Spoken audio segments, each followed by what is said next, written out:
Morning, everyone. So I think many of you were not with Geetam when some of the things that happened with Coursera happened. I'll just give you a brief sort of journey in time as an organization what we have done. So in March of 2020, all of you know that we went into lockdown. The pandemic took over the country, and it was a very challenging time. And just before the pandemic struck, we were in discussion with Coursera on how to partner with them. And we were debating on how many licenses we should take, 5, 10, 15, 20,000. We have 23,000 students across our 3 campuses. Then the pandemic came, and then Coursera started a COVID initiative where they said, because learning has been impacted around the world, we are going to do a goodwill gesture. We're going to give out licenses for free to all institutions, colleges, schools, universities. And Raghav, remind me, how many licenses did you give out in the beginning? 5? 10,000? Around 5, 10,000? I think 5 normally, but we pushed them for 10,000 free licenses. And they did that program initially for 3 months, but it got stretched for 5-6 months. And in that period, we agreed and we saw value in partnering with them for the long term. And Sampath just mentioned that they have 82 million learners. That's 8.2 crore learners. That's the population of Andhra and Telangana together almost, right? So that's a big number of learners on the platform. I think it's probably more than doubled since COVID has struck. And I think for Coursera, this has been a tremendous opportunity to reach out to a much wider network. And for Geetam and for many other universities, also it's been a tremendous opportunity. But this investment after the COVID initiative ended did not come for free. We have signed up for 20,000 licenses for 3 years, starting from September of 2020. So we have already completed 1 year. We have 2 more years to go. We are spending a lot of money on this. So 20,000 licenses, I mean, let's say it's somewhere close to 10 crores a year, right? And I don't know how many of you, because you have business students here, some of you understand finance. That 10 crores is normally the budget of a typical affiliated college. That's how much they get annual revenue. So this decision that we took was not an easy decision. It was expensive. If you look at it at the per student level, maybe not as much. But if you look at it from the institutional perspective, it was a big risk that we took. And when did we take it? We took it in March, April of 2020, when the future was extremely uncertain. We did not know whether you all would pay your fees. A lot of you sent emails saying that we're not coming to classes, so reduce our fees. Especially the ones in the front may know about it, the ones in the back not so much. So it was a big risk. Can we pay salaries on time? How do we maintain the motivation levels of our faculty and our students?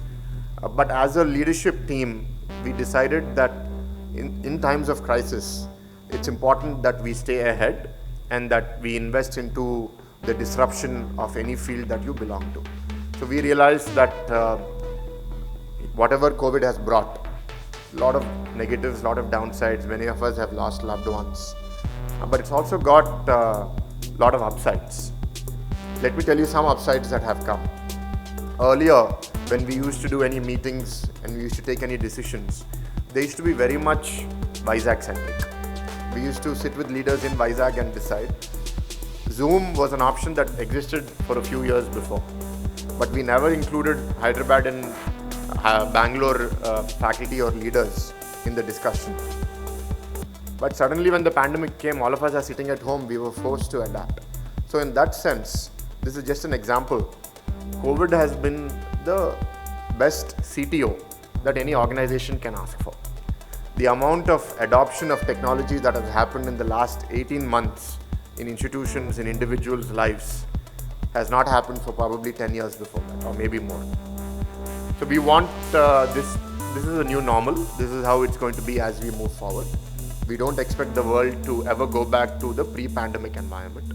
We continue to work virtually. Even to this day, as we have begun physical classes, 85-90% of my meetings continue to be virtual, and they continue to be represented by all three campuses, not just concentrated in Vizag. So these have added a lot of benefits to the organization. Now, coming to your individual journey with us, many of you have a lot of time left, 2, 3, 4 years with us. What is Coursera?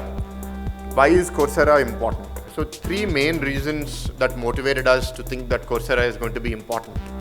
One is, when you choose a degree or a major when you join Geetham, many of you may not be aware whether you want to study that degree, whether you want to work in that field or not, whether that is your purpose or not.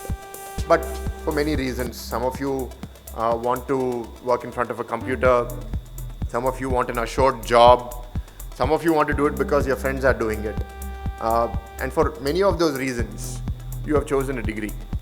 But it may so happen that in the 4 years or 3 years that you are with us, you want to learn something else. As a university, for us to provide those kinds of learning opportunities are not easy.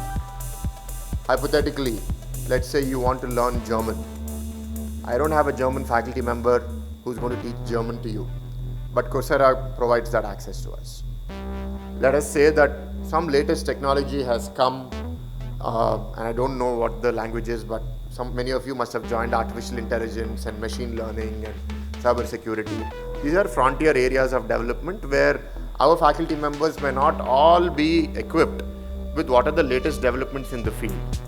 But Coursera, by the way they work, they engage with universities across the world.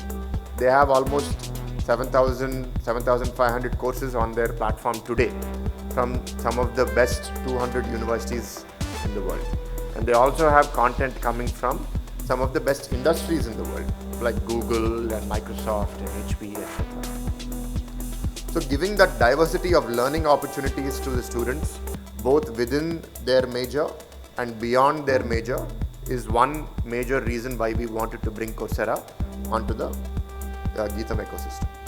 The second is, faculty members are not, as I had mentioned earlier, subject area experts, even in the courses that they are teaching.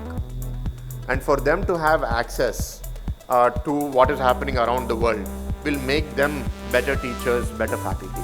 And out of the 1,500 faculty that we have today, all of them have done at least 3 courses on the Coursera platform, like you will be doing in the near future.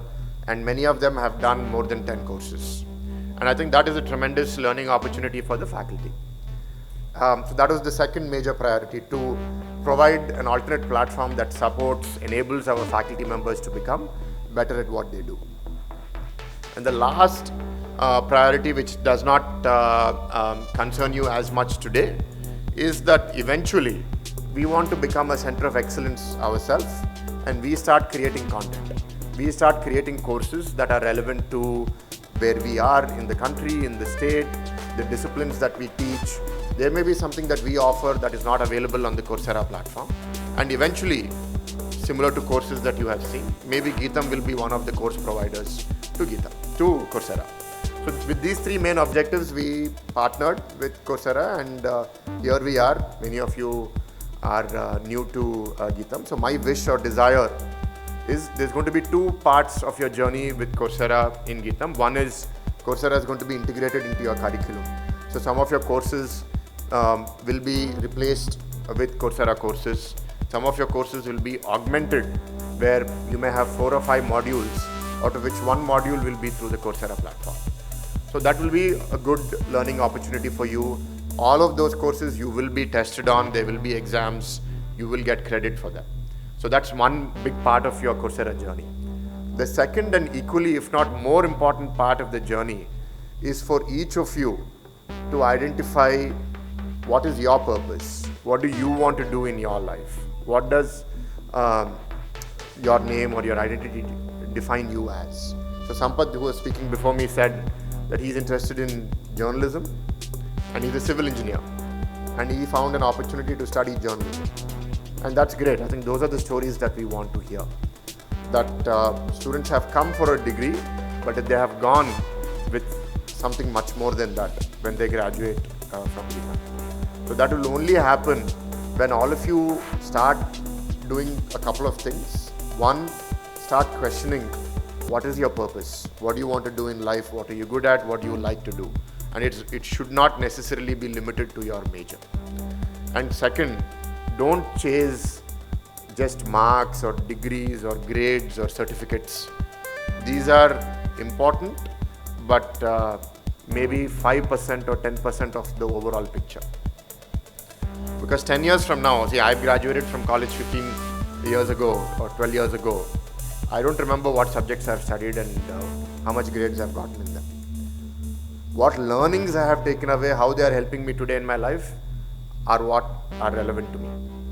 So I think in that sense, don't overemphasize or don't get obsessed with marks and grades. Yes, as a university, we will test you, we will grade you, but these additional courses that you're doing outside of your major, there is not going to be any assessment from our side. You are going to do it because you are interested in it. So make time for yourself, invest into yourself, because as a university, as Coursera, we can provide a platform, but how high you go, how far you reach is going to be on you. So I have a list of students here who are going to be sharing their journey with Coursera later today. Srinivas Matala, yeah? So he's completed, no, you don't need to speak up. I'll just, he's completed 95 courses on the Coursera platform. And I don't know, Srinivas, have you done these courses because you wanted to learn or you just wanted to get a completion certificate? Huh? I can't hear you. He wants to be an entrepreneur.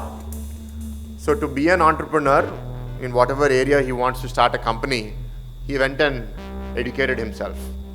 And these are examples that I want all of you to be inspired by.